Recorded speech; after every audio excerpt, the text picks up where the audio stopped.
Ed Lynch joins us this morning. Thank you. I know you haven't slept much in the last. Well, I don't think I'm alone in that. Yes, a lot of people watching the results come in. Sure. So let's talk about Roanoke first. Okay. Will we see an automatic recount because the margin is so slim? Almost certainly, unless the provisional ballots are basically all for David Bowers and moves it past that 1%, there is going to be an automatic recount, and that will be undertaken by the State Board of Elections. They'll redo everything. They'll count everything. They'll do some hand counts, and they'll see if that 19-vote margin holds. How long does that take? I mean, how long are we going to see this drag on?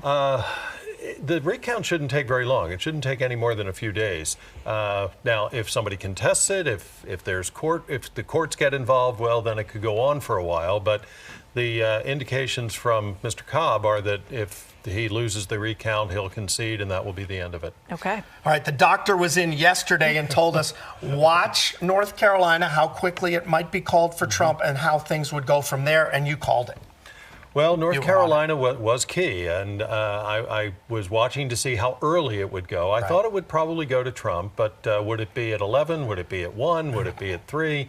And when it came in early, it was actually the first of the swing states to be called. Georgia followed not too long afterwards, and the excitement level in the Trump headquarters had to be going through the roof at that point. Well, and the blue wall, which people talk about the Rust Belt and those key states going across the top middle of our country, when they started to go down, especially Pennsylvania, I guess that was the key indicator. Oh, Pennsylvania was really the keystone state. Not only it lived up to its state motto this time, and you really have to wonder if Vice President Harris is rethinking her vice presidential decision. She could have had the very popular governor of Pennsylvania on the ticket with her, and if she had done that, she almost certainly would have won Pennsylvania, and with that, probably won the race. So these decisions about running mates can be very, very important.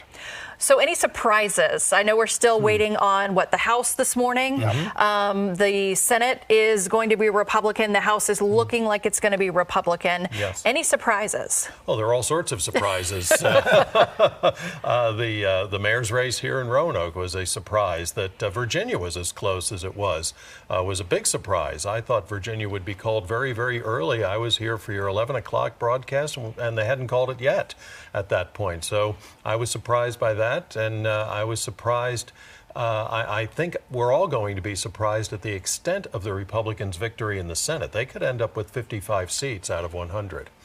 Which is a big margin, obviously, based upon the fact that we've been split for quite some time now. That's right. That's right. And a margin like that, for President Trump, it makes it a heck of a lot easier to get judicial appointments approved, to get other things approved, to get his people confirmed as ambassadors, as cabinet members.